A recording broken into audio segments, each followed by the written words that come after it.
song worth singing. They may try and sell ya, 'cause it hangs them up to see someone like you.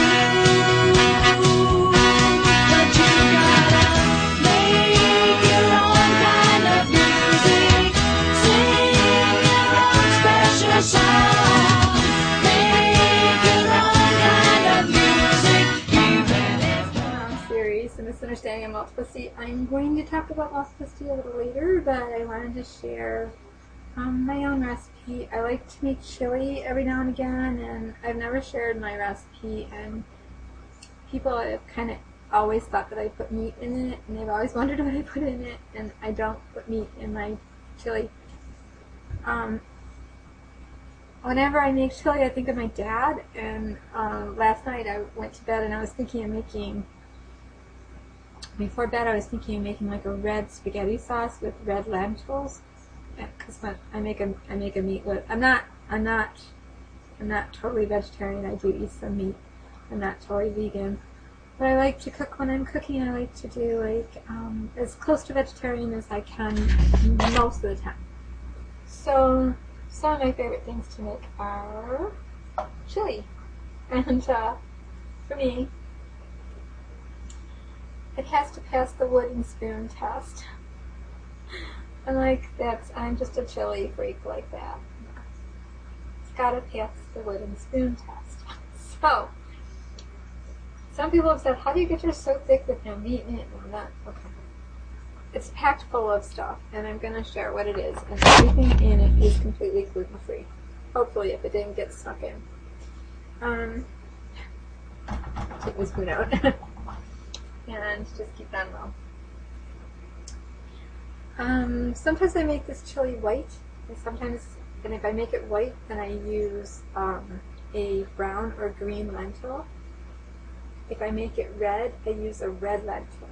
Red lentils are a little more expensive than the green ones or the brown ones, but I usually cut like 1 pack of lentils in half, like 1.5 cups of lentils is like a half a pack of dry lentils.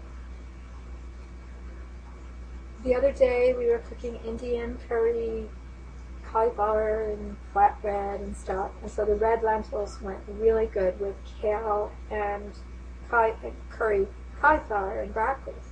And I was saving half of the bag to make spaghetti sauce today for tomorrow. And I didn't want to do meat sauce because I don't have the money for meat. and I don't like a lot of meat, so I don't like a lot of the oil, or any of that. I just don't. So, nothing political. If I went to a friend's house and they cooked the meat, I would eat it. I would. I'm just being totally honest. I believe in everything in moderation, and if I want a piece of beef and somebody else is cooking this really looks good and I'm at their home, I'm going to eat it. But I'm not going to go out and buy the beef. Okay, so I'm like really frugal with I have to be, I'm hungry to this. So, meatless Monday, meatless. So, I make a really thick chili. And last night I started soaking some black beans and some Great Northern white beans and some garbanzo beans to make my veggie burger, because I was going to make a veggie burger mix to go with my red lentil spaghetti sauce. So what I do is then I use my garbanzo bean, my black bean, and my Great Northern bean, and I mush that all together with carrots, and if I have zucchini, I use that. Just depends on what I have in the house.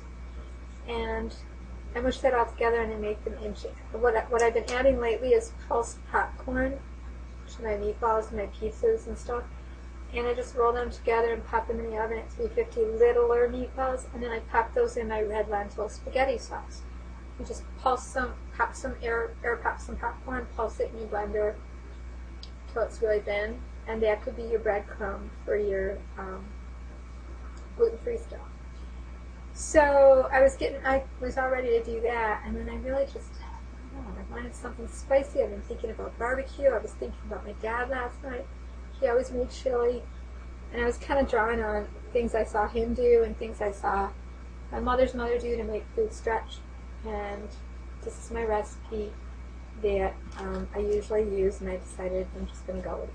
So I had one large Spanish onion in my refrigerator, and I had just gotten it the other day for my sauce. So I chopped it up and I put it to 2 tablespoons of extra virgin olive oil. And I had some mini red, orange, and yellow sweet peppers, which is really great because you can get like about $1 or $2 worth, a whole bunch. Really a good cost where I live. And I like the sweet peppers, and I like a lot of color in my food. So I've got red, orange, and yellow color going on there. And then I had my black beans and my great northern beans. And my garbanzo beans. But I didn't use my garbanzo beans. I'm going to save those for veggie something later. But I had a can of crushed tomato, 28-ounce can with basil in it. So what I did was I sauteed up my onions with my peppers, and I added 2 little thin carrots chopped up and 2 celery stalks with flowers chopped up. And I cooked those for about 10 minutes till they were really soft and translucent. To that I added 2 tablespoons of chili powder, 1 tablespoon of cayenne powder, and 1 tablespoon of cumin. Don't use the all-seasoning cumin because salt is the very first item in it, and you'll get a ton of salt in there. So try to use cumin. And it's really good to use cumin when you cook with beans because it helps digestion. So I only used 1/4 of a teaspoon of minced garlic because I don't like a lot of garlic. So I stirred that up some more, and I added in my 1½ cups of red lentils. So they were oily and cooking with the Mirepoix or the Trinity. And to the red lentils then I had 3 ears of corn that I bought because they were 3 for $1 sweet corn. And I shucked them and I cut the corn off of 2 ears of corn into there. Into the pot it went, stirred that up some more, and it was looking really good just with the red lentils. But I added my beans, the black beans and my great northern beans. And then I added the water of 1 28-ounce can of crushed tomato that was empty into there.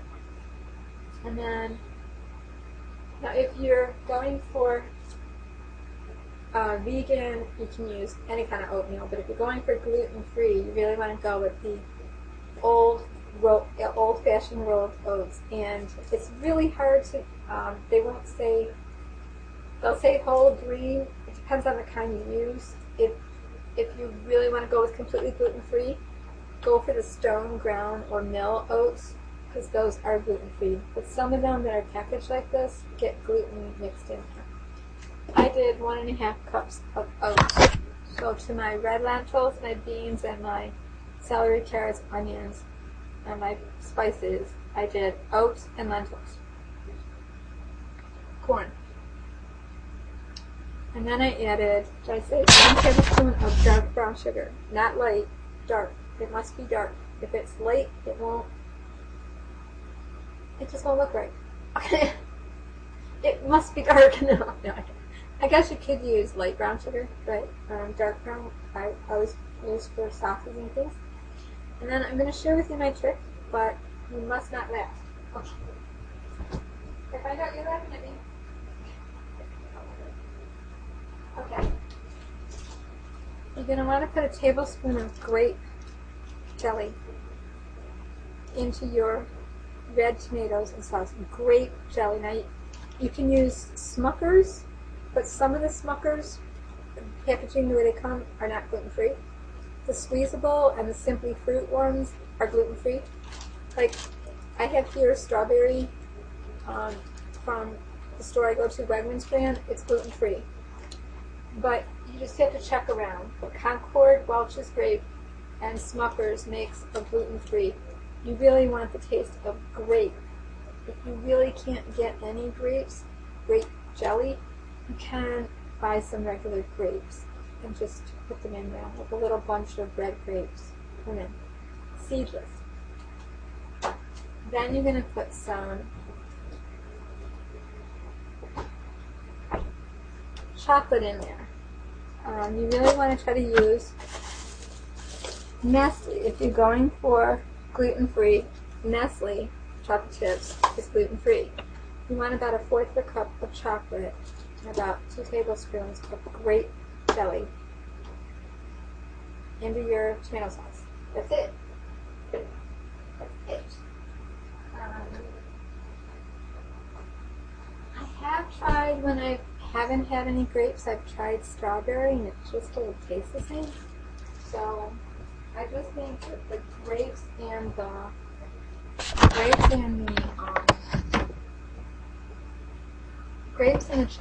grape jelly and the chocolate with the red lentils, with the black beans and the white beans, really nice.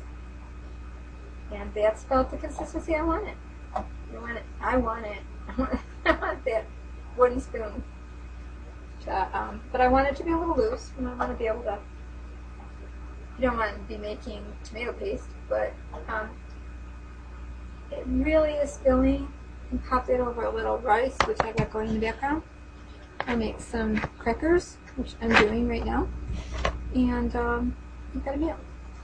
So I don't like really watery chili, and I'm going to taste mine because I added some water to it.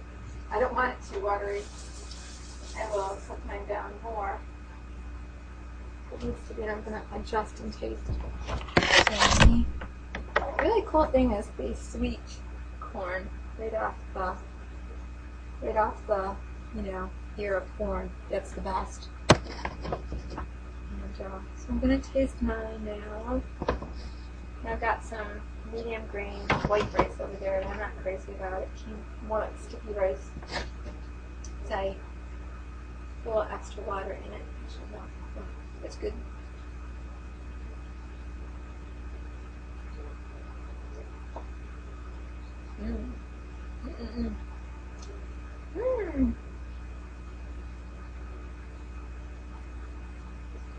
About a cup of this would be full. You can just pop it over your rice. You can freeze it as soon as it cools down. Just put it into little containers, stick it in your freezer. All vegetables, nothing in there is going to spoil, but you may want to get popped in the freezer anyways. Go in the refrigerator. You can let it simmer away all day on low, but you gotta keep adding a little water to it and a little spice. This needs no spice. It's got no salt in it. It's got the brown sugar in it. It's got the grape jelly. It's got the oats and the red lentils, so it's got a lot of fiber in it, and beans. So if you're not used to doing a lot of fiber, don't do a lot of it, or bump up your water a lot. But this is a full meal, and this will last a long time. If you want to feed a crowd, it's a really nice chili to make with red lentils, oatmeal, corn off the cob, carrots, celery, peppers, cayenne pepper, chili, chocolate, grape jelly, and that's it. It's a recipe. Now what I'm making next is